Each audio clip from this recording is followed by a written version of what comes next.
الحمدللہ والصلاۃ والسلام علی رسول اللہ وعلی آلہ وصحبہ اجمعین۔ میرے ہاتھ میں قرآن کی کاپی ہے اور سورہ ہود کی ابتدا کی آیت ہے، شروعات کی آیت ہے۔ میں چاہتا ہوں کہ آپ بھی اسے پڑھیں اور اس سے استفادہ حاصل کیجئے۔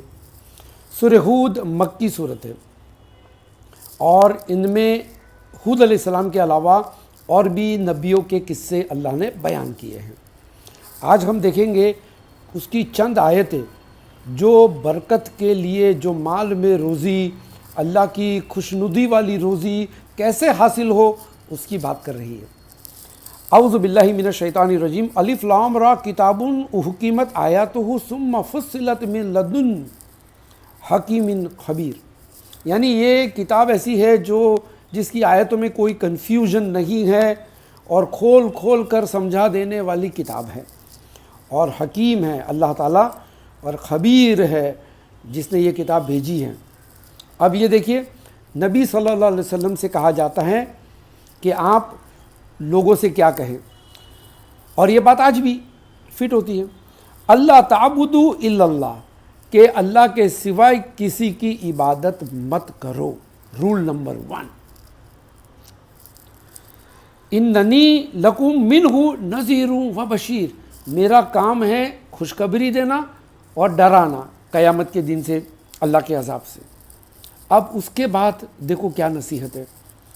وَأَنِ اسْتَغْفِرُوا رَبَّكُمْ، تم اپنے رب سے توبہ کیا کرو، استغفار کیا کرو، اپنے گناہ پر پچھتایا کرو، تو کیا فائدہ ہے؟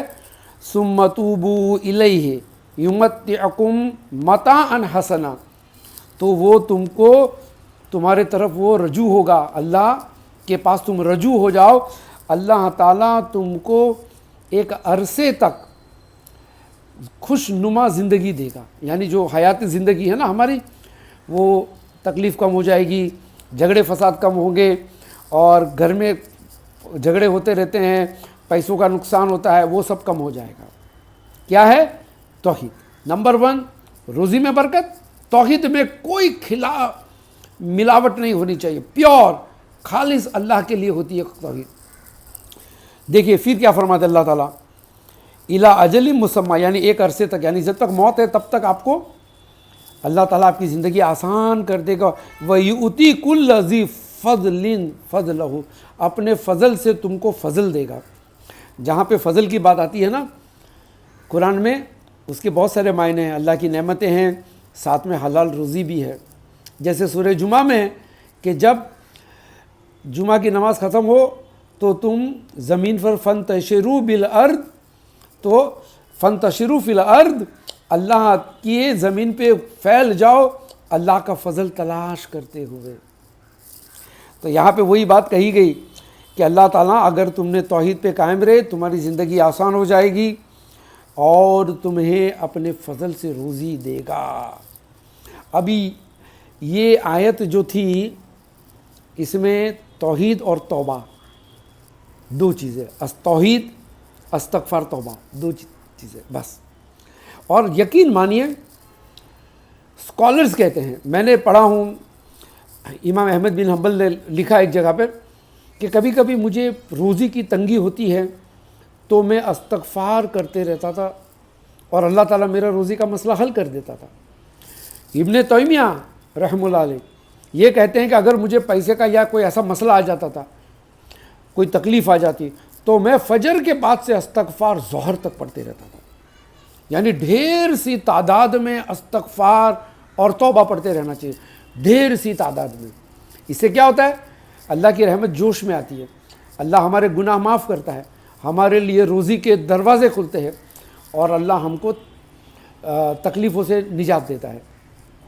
آج ہمارے یہاں نوکریاں نہیں ہیں، ہمارے بچے ہماری باتیں سنتے نہیں ہیں، اور ہمارے باپ کے پاس اتنا پیسہ نہیں ہے کہ ہم کو روزگار یا کوئی کاروبار کھول کے دے، اور گھر میں جھگڑے ہوتے ہیں، ایک چھت میں بھائی بھائی مل کے نہیں رہ پاتے، کتنی تکلیف ہے آج ہمارے پاس۔ اس کا علاج توحید۔ آج کا مسلمان، بڑے افسوس کی بات ہے کہ توحید میں کئی لوگوں نے خلط ملط کر دی ہے، ملاوٹ کر دی ہے۔ کچھ لوگ درگاہ پہ جاتے ہیں، کچھ لوگ ادھر ادھر بھٹکتے ہیں، یعنی ہر قسم کے دروازوں پر جا کر اپنا سر ٹیکتے ہیں، اپنا ایمان بیچتے ہیں۔ اور پھر تعویذیں لگا کر سوچتے ہیں کہ اس سے برکت ہوگی. یہ برکت کا طریقہ نہیں ہے. برکت کا طریقہ ہے اللہ کی ذات پہ ایمان رکھنا, اللہ کی فرما برداری کرتے رہنا. اور جب آدمی ایسا کرتا ہے تو اللہ کی رحمت جوش میں آتی ہے. اور ساتھ ہی ساتھ جو بھی گناہ کیے ہیں اس کی توبہ کرتے رہیں. توبہ ایک ایسی چیز ہے جو روزی کھول دیتی ہے. اسی لیے فجر کے وقت عام طور پہ تہجد میں فجر کے بعد استغفار خوب پڑھنا چاہیے, اور شام کے وقت مغرب کے آس پاس میں جتنا استغفار ہو. اور استغفار یعنی یہ نہیں کہ آپ ہاتھ میں تسبیح لے کر استغفر اللہ استغفر اللہ استغفر اللہ ادھر ادھر دیکھتے رہے, بازار میں گھومتے رہو. نہیں, آپ اطمینان سے, خشوع اور خضوع کے ساتھ, فوکسڈ اور دل سے توبہ کریں, اپنے گناہوں پر ندامت ظاہر کریں.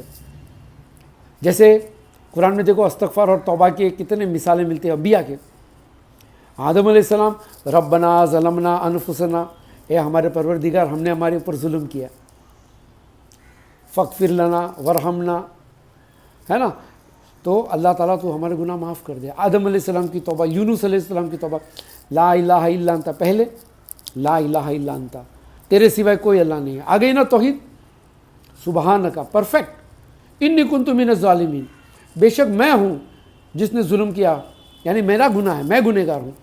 ایک نبی پہلے کلمہ پڑھتے ہیں پھر اپنے گناہ کو ایکسیپٹ کرتے ہیں. یہ میتھڈ ہے توبہ کا. درود شریف بھی ایڈ کر لیجئے, اس طرح سے آپ کے گناہ جھڑ جاتے ہیں. وضو کریں, اچھی طرح سے کریں. جب گناہ کم ہوتے ہیں اپنی فہرست سے تو روزی بڑھتی ہے. آج لوگ فجر کی نماز میں اٹھتے نہیں ہیں اور رات کو 12-1 بجے تک دکان اور کاروبار میں بیٹھے رہتے, پھر سوچتے کہ اتنی محنت کرنے کے بعد بھی برکت کیوں نہیں ہوتی. آپ توبہ نہیں کرتے ہیں, آپ استغفار نہیں کرتے ہیں, آپ اپنے ارد گرد میں غریب ہیں, ضرورت مند ہیں, رشتہ دار ہیں, ماں باپ ہیں, ان کے اوپر مال خرچ نہیں کرتے ہیں, تو آپ کے پاس پیسہ کیوں آئے گا. روزی اللہ دیتا ہے کسی کو دنیا میں آزمانے کے لیے, یا کسی سے خوش ہو کر اس لیے دیتا ہے کہ اللہ کو پتہ ہے کہ یہ اچھی جگہ پر خرچ کرے گا. تو روزی ایک ایسی چیز ہے. ٹھیک ہے, تو بات یہاں ہم ختم کرتے ہیں اس امید کے ساتھ کہ آج کی تربیتی باتیں, چھوٹی سی نصیحت تھی. توحید, توبہ, استغفار, یہ 3 چیزوں کو مضبوطی سے پکڑ لیجئے سویرے شام, اور دیکھ لیجئے آپ کی روزی میں کتنی برکت ہوتی ہے. اللہ تعالیٰ آپ کو کتنے فضل سے نوازتا ہے. اس نصیحت کے ساتھ آپ سے اجازت چاہتا ہوں. سبحانک اللہم و بحمدک, اشہد ان لا الہ الا انت استغفرک و اتوب الیک.